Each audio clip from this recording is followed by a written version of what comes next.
Hello. Today we will be reading Psalm 62.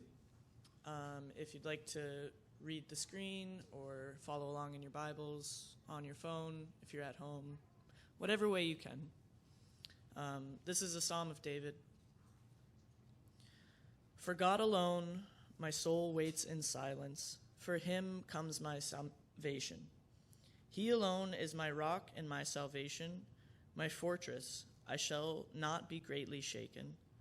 How long will all of you attack a man to batter him? Like a leaning wall, a tottering fence. They only plan to thrust him down from his high position. They take pleasure in falsehood. They bless with their mouths, but inwardly they curse. For God alone, O my soul, wait in silence, for my hope is from him.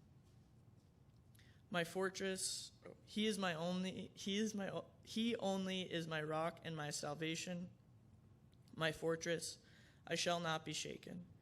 On God rests my salvation and my glory, my mighty rock, my refuge is God.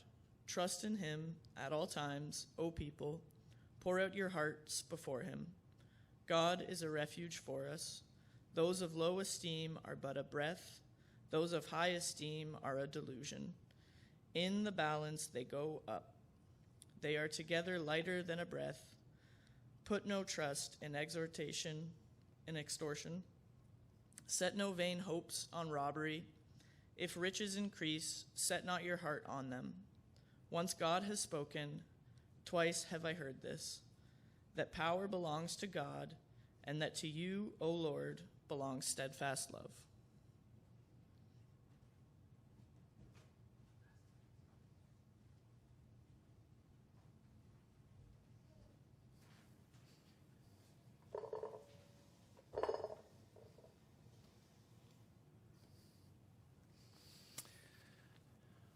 There is something that every person here does, probably more than we realize, and that is wait. We all wait.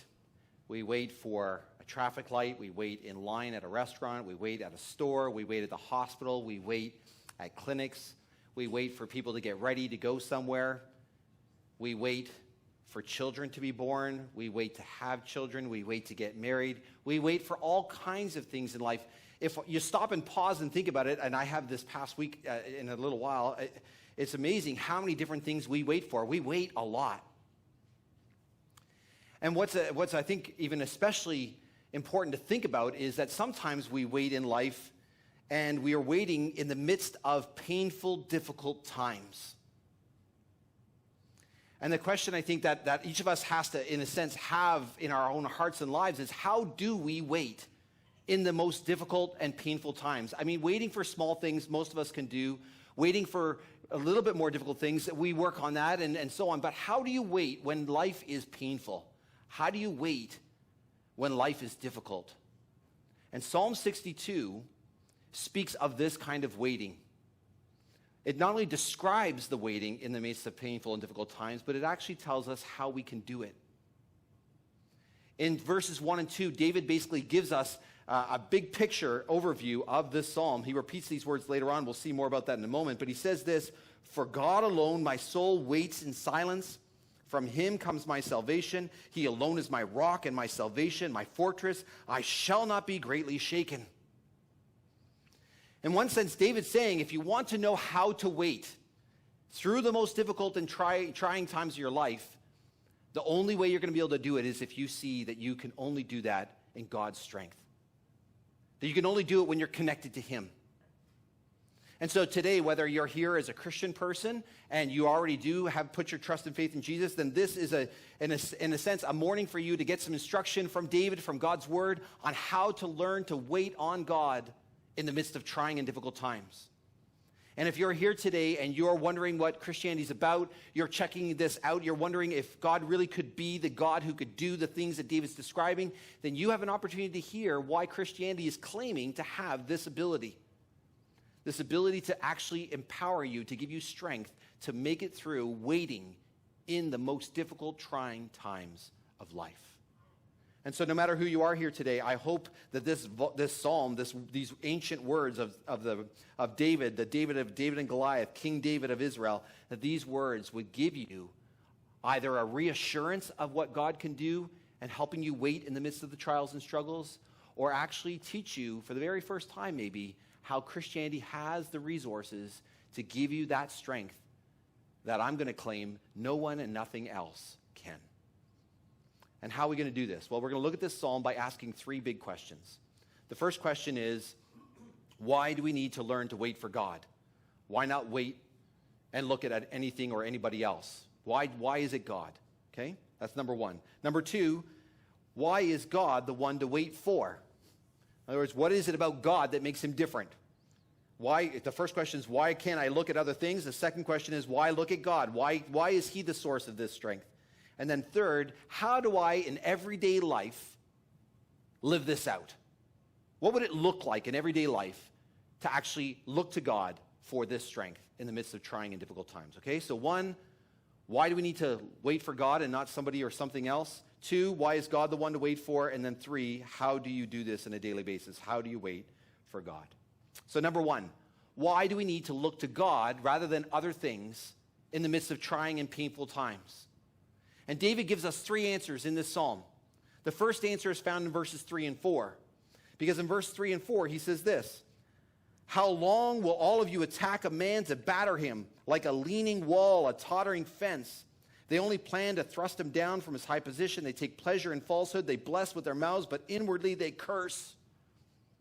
And what David is saying here is he's saying, look, he's describing for us his struggle. He's saying, I have people right now in my life who are doing things to me, who are threatening my life, who are treating me in ways that are inappropriate, unjust, wrong, evil, sinful, whatever word you want to choose. And he's saying, I feel like I'm about to get knocked over. I'm like that fence that's leaning, tottering over. I'm like that wall that's got to lean to it. And it feels like all it takes is just one more person to just give it that last push and I'll be knocked over. That's what David feels like. And he says these people are trying to take him down from his high position. They're trying to take pleasure in seeking lies about him. That's what it means, falsehood. And they're cursing him inwardly while they're saying nice things to his face. And so he feels this lie and this experience with other people around him. These are people, obviously, that must be somewhat close to him. And he feels the betrayal of it all. And he's basically saying, I need to learn that this is a reality of life, that I cannot, in the midst of these kinds of trying times, think that somehow I'm going to find justice in my own strength. That what David's here doing is he's admitting, I'm weak. He's saying, I can't do this. I'm in trouble. I have people who are coming at me, and there's no way that I can make it through. I'm as weak as a tottering fence. I'm as weak as a leaning wall. There's no hope for me if I just say, the way I'm going to make it through this time right now is to just think and look at myself. Just think about things that I could do, things that I could make happen. Look to yourself. David's saying that won't work. That's a dead end. Then in verse 9, he gives us another reason why looking to ourselves or to somebody else doesn't work, because he says in verse 9 these words, those of low estate are but a breath, those of high estate are a delusion. In the balances they go up, they are together lighter than a breath. Now you say, what is he talking about? Basically what David's saying is he's saying, look, it doesn't matter whether you're rich or you're poor, whether you're of high status or low status, whether you have positions of power or whether you seem to have no power in society. It doesn't matter who you are, he's saying. You can take everybody in this world, all those, no matter what you are, on both sides. You can take them all, you can bring them together, and you can put them on, and in this case, he has envisioned an old-fashioned weigh scale. And the old-fashioned weigh scale is the weigh scale that has a piece that comes up the middle, then a piece that goes across the top, and then chains that come down to two platforms. And you would put things on both sides. And as you put something on this side, it would go down. And then you would put something on the other side, it would balance it out. And so whatever was heavier would go down. Whatever was lightest would go up. And David's saying, you could take all the people of this world, this is the image, no matter who they are, how rich, poor, strong, weak, status, high status, positions of power, or none at all. You take them all together, put them on this side of the scale, and guess what happens? The scale goes flying up. There's nothing to them. He says they're but a breath. It could also be translated, they're only just like a vapor, like a puff of smoke. Poof, That's it. Like on a cold day when you breathe out and you see that just for an instant and then it disappears. David's saying that's what human beings are like. No matter who you are, no matter how strong you think you are, how capable you think you are, all of us are but a breath. And he says, for that reason, again, you cannot wait and look to yourself or to other people because none of them have the kind of strength or power that's required. They're just a breath.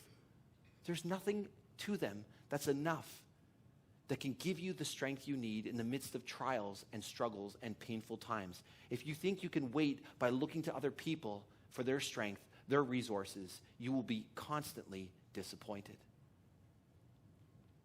And then David gives us a third reason why we need to learn to wait for God and not other people, and it's found in verse 10.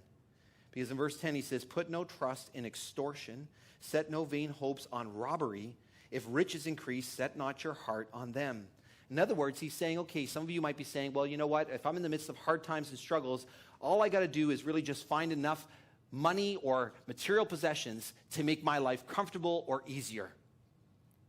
And he says, some of you might be moved to do this by extorting people, by robbing from people. In other words, you're saying, I don't care what means it takes. I'm going to get that money. I'm going to get those resources. I'm going to get those material things that I need because I think those things will help me get through the hard times. And David's saying it doesn't matter how you tried to get those things, and if riches increase even from other reasons, he says it doesn't matter. None of those things work either. You can have all the money in the world. You can have all the possessions in the world. They can't help you in the midst of trial and struggle where your emotion and your being is racked with desperation for something to happen that you can't buy, that your money can't give you, that your possessions cannot achieve for you. A number of weeks ago, I was in a big box store, I'll leave it that way so it's a little bit more unknown, and I met this older man, and he was a very friendly man, kind man, as he spoke with me and helped me find some stuff. But in the conversation, as we were talking, it came out that we were sharing about our lives. I was preparing for a wedding, looking for some materials to help me make this arbor, which has been fun. It's almost there. And as he talked about that, he said, I'm jealous of you. And I said, what are you talking about? Because I was the one with the problem. And he said, you have children. I don't. You have weddings happening. I don't. You'll give your daughter away. I can't. He says, I've made millions of dollars, and I'm bored, and now I'm working here. And I have no legacy, no meaning, no purpose. I have no way to face the emptiness of my life because money, I know now, doesn't do it. No matter how much I buy, it doesn't do it. You see, the reality is the same reality that David's describing here. You can put your trust in those things. If you think those things are going to last, they won't. And if you're young and you think you can still make a go of it that way, then listen to David. Listen to the man that I met. Listen to these people who have tried these things and realize it just doesn't work. And that's why David says, you can put your trust in all these things. You can try to find some way to find strength in those things outside of yourself, other people, yourself, other people, or the resources and the money and the possessions of this world, but none of it's going to give you the ability to make it through the hard, difficult times. You won't be able to wait in the way that David describes if you look to those things. And then David then says, question number 2, okay, why is God the one to wait for? If those things don't work, then how come God is so much the one who you can wait for, who you can trust in, who you can find the strength from in the midst of difficult, painful times as you wait? Why God? And his answer actually comes in verses 11 and 12 first, and then I'll show you how that works itself out in other verses. But first, 11 and 12. David says this. He says, once God has spoken, twice have I heard this. Now we're going to hear what it is. That power belongs to God, and that to you, O Lord, belongs steadfast love, for you will render to a man according to his work. All right, what's David saying here? Well, David's saying the reason you can wait for God, the reason you can trust God, that you can find strength in God, is because God is described here as having power, or being power, having power belong to him, and that he is a God of steadfast love. That God is a God of power and steadfast love. Now, what does that mean? Well, David's basically saying the way that he can wait and trust God is because he's saying, I don't have the power to change my circumstances right now. I don't have the power to fix this. People around me don't have the power to do that, but God does. God has more power than any of us. God has more power than all of us put together. God's power, if we would go back to the weigh scale, would bring the scale right to the bottom, and we would have nothing. That what David is saying to us is that he can trust God, and he can look to God, and he can find strength in God in the midst of painful, difficult times, because he knows that God is power. Now, I think the logical question that you might ask if you're in this struggle, especially if you're feeling the weight of these things in your life right now, is you're like, okay, does that mean that God in his power will relieve me of my difficulties? Does that mean that God is going to take all these things away from me? Does that mean that God's going to always make my life comfortable and easy and good? And the Bible's answer is no. It doesn't mean that. And also, no, it doesn't mean that if you just have enough faith and trust in God, then he will make your life easy and it will be comfortable. Not at all. And Jesus warns his followers about this over and over again. He says, if you follow me, you're going to suffer. And so you say, well, what good is God's power then? How can God's power be helpful? I thought God's power would be helping me wait through these times. And I said to you that God's power is the strength that you need in these times, what David's trying to claim to you. But it's not a strength because God somehow comes around and just removes all the difficulties in your life in an instant. But it's because you realize that God has the power to bring into your life a kind of rescue and a kind of saving that you and I can't achieve. And it's because God is a God who has the power to actually bring justice as well. You see, because the reality is that David is saying, I trust in God and in his power because I know that all the injustice I face in this world, all the evil things that are done to me, one day will be paid for. And there's only two ways that that payment can happen. One way is found at the end of verse 12, that God will render to a man according to his work. That every single person, if left to themselves, will pay for their lives and what they've done in those lives. And the biblical reality, the terrifying reality is that if you think that you can stand before God in your own strength, in your own merit, in your own success, in your own achievement, and in your own moral upkeeping, whatever it is that you think that you can bring to God on your own, if you think you can stand before that God and say, look how good my life is, I should be okay, then you are in for a terrible, terrible shock. Because none of us, left to ourselves, can stand before that God and hear anything but being condemned. That all we should expect is his judgment, his condemnation. That God in his power will condemn us if we come to him and say, look at my own record. I've achieved enough of my own. God will say, no, you have not. Not even close. And you see, David knows that one day that justice will come. And it's a terrifying justice. But that's actually part of why David can actually call out to God and leave justice to God. It's partly why David could actually, in one sense, lay down his sword and say that he does not need to bring justice on these people who are trying to take him out in verses 3 and 4, but he can leave justice to God. And so in the midst of those cries for justice in our own hearts, in the midst of those cries about the injustice that happens to us, and it does, David recognizes God's power and says, I can trust in God. His power will bring ultimate justice. I can leave it in his hands. But you say, well, but how do I stand before God? How could I even dare to say that I could stand before God then if it doesn't work on my own record? And that's why David then says to us where he finds the strength to actually not just see God's power, but in verse 12 he says, and that to you, O Lord, belongs steadfast love. And over the last 2 weeks and today again, we see the same word come back. It's this Hebrew word, and we're going to see if we can remember it. What is this word for those of you who've been here? Chesed. It's this amazing word that describes God's love, not just in some nebulous way, but it's saying that God's steadfast love, and that's how it's translated here. Sometimes it's translated as abundant mercy, that God is a God who loves people with an undying, unstoppable, faithful, merciful love.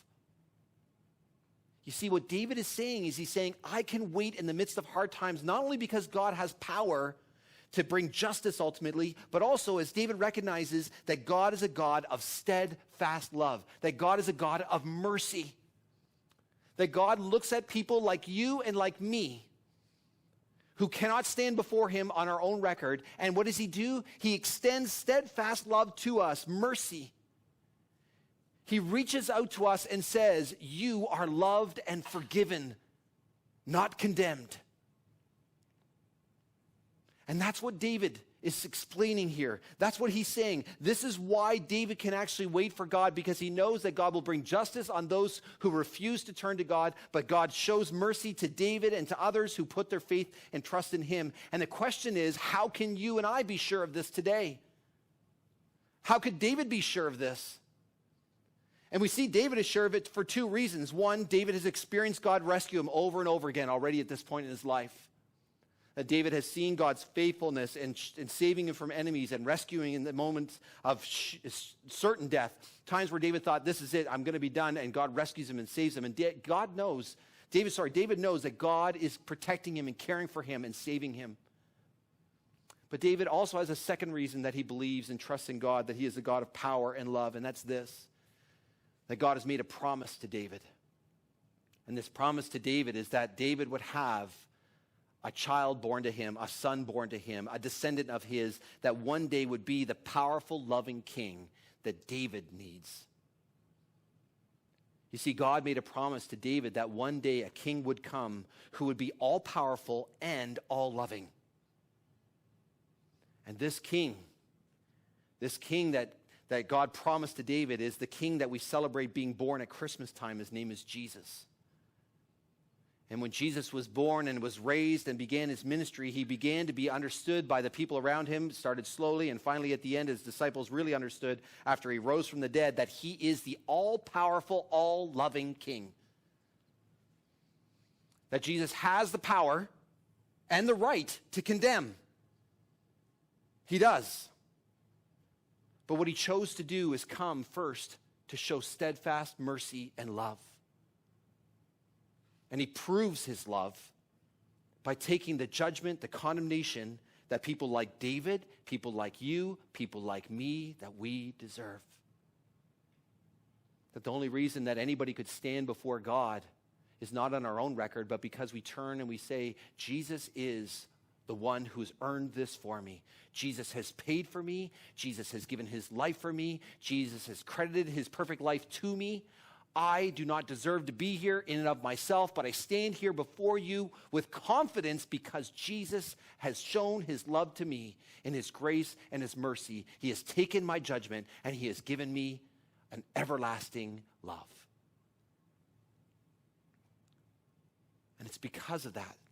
It's because of that great power and love shown and proven in Jesus that we can actually wait on God and face the painful trials and difficulties of life.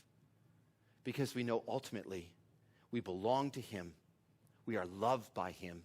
And he will use his power to bring justice so we can lay down our swords. But he proved his love to us in using his power to take the judgment we deserved in our place. And so the final question is this: how do you then live this out? What would it look like to live in light of this truth? And David gives us the answer in verses 5-7 and verse 8. Two-part answer. The first answer found in verses 5-7 is basically this. David says, "For God alone, O my soul, wait in silence, for my hope is from him. He only is my rock and my salvation, my fortress. I shall not be shaken. On God rests my salvation and my glory. My mighty rock, my refuge is God." What's David doing? What David is doing here, I believe, is he's basically arguing with his heart. What he's doing here is he's saying, if you want to actually learn to wait on God and be able to trust him in the midst of painful and difficult circumstances, you need to speak the truth of his grace and his mercy and his love and his power to your heart. That's what David's doing here. He's saying, for God alone, O my soul, wait in silence, for my hope is in him. Like, this is what I'm doing in the midst of the anxiety, in the midst of the stress, in the midst of the fear, in the midst of feeling like I'm that tottering wall, I'm that teetering fence, I'm about to fall over, I'm about to be pushed over the edge, I'm about to lose it, I can't handle it anymore, I don't know what to do, I feel like I'm just going to totally be done. He says to his heart and soul, God alone. It's God alone.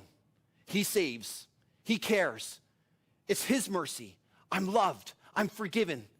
He won't let me go. It's true. These are the realities of what he's done for me.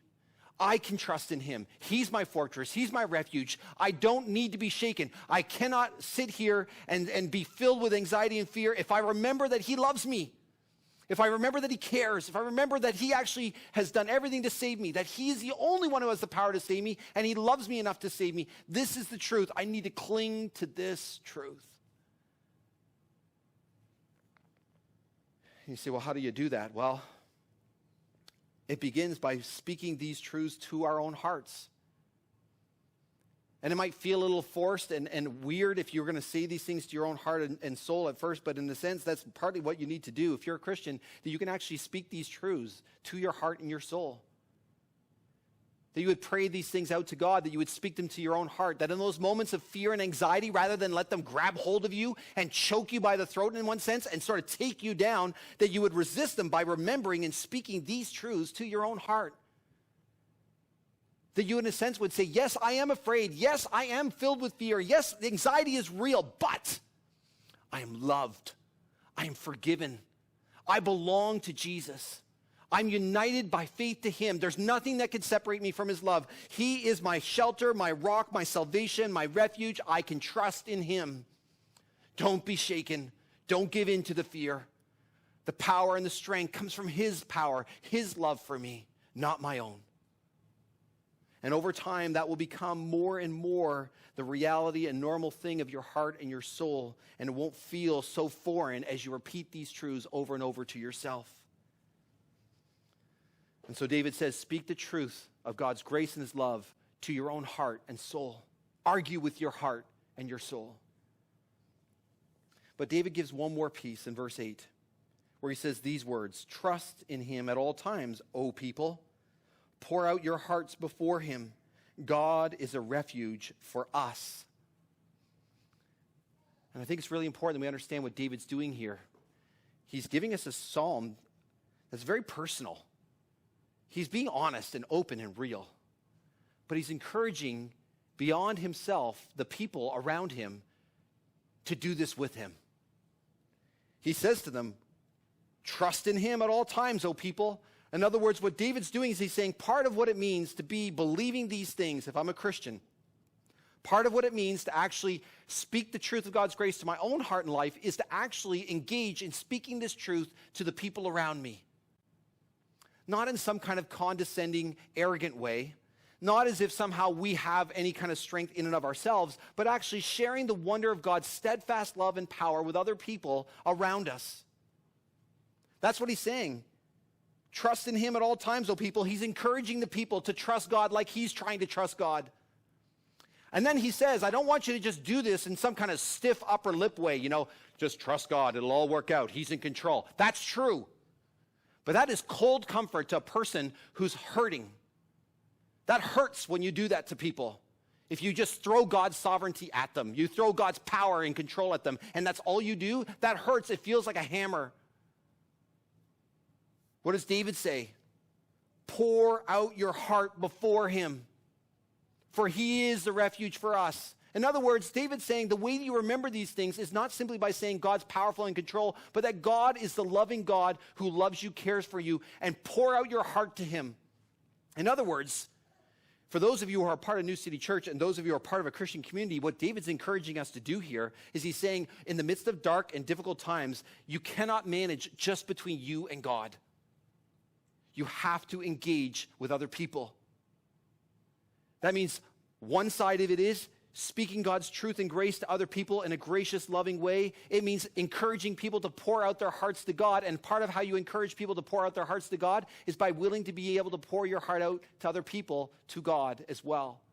In other words, this is something that's done in community. This is something that's done when you actually share your hurt and your pain with God, but also with other people. And they join you in pouring out your heart to God. They join you in praying together for God's mercy and his power and his love to be seen in our lives. That, in other words, we journey through the pain together, remembering that God is our refuge, our strength, our salvation, the fortress. That it's him we need. And the reality is that when we go through the painful, difficult times, it's often, especially when it's really hard, it's often very difficult to speak these truths to your own heart by yourself. You need somebody else to come beside you. You need somebody else to speak these truths to you in grace and in mercy. You need someone else to love you enough to speak these truths into your heart and your soul because you're struggling to say them and believe them even sometimes in your own heart and soul yourself.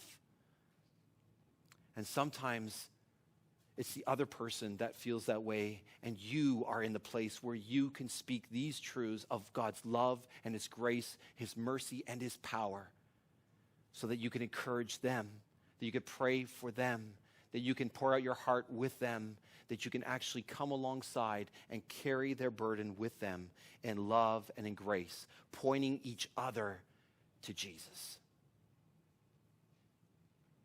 And so David is saying, when you face these difficult, painful times, you cannot find any kind of strength in yourself, in the world around you, in riches, material possessions, status, power. All of those won't be enough. But God is. He is the salvation. He is strength. He is the fortress. He is the refuge. It's his power and his steadfast love which allowed David to say, and I hope your heart to say too, what he says in verse 1, "For God alone my soul waits in silence. From him comes my salvation. He alone is my rock and my salvation, my fortress. I shall not be greatly shaken." Let's pray. Father in heaven, for those of us today who are here and we are afraid to be this honest with you, we're afraid to pour our hearts out to you, I pray that you would, in your grace and your mercy, show us, yes, how weak and helpless we are, but how willing you are to listen to our cries in the midst of pain and struggle and hardship, that we can pour our hearts out to you because you care, because you love, and you have power to bring change, either through your grace and your mercy or one day in justice. Father, I pray, speak to every one of our hearts that we might know that love and that power today. And Father, for those of us who wonder whether we could ever suffer anything but being alone, that you would help us to see that you are the one who cares for us and loves us. We are connected to you when we trust in Jesus. But that you also given us people to come alongside. And so for those of us, Father, who are scared to let others in, please help us to do that as we see your love and your grace at work through them.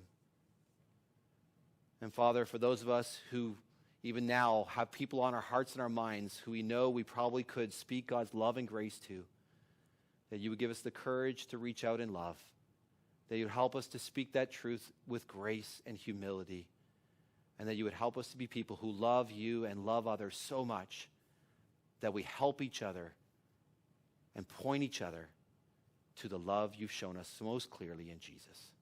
Father, please do this work in my heart and our hearts here today. In Jesus' name.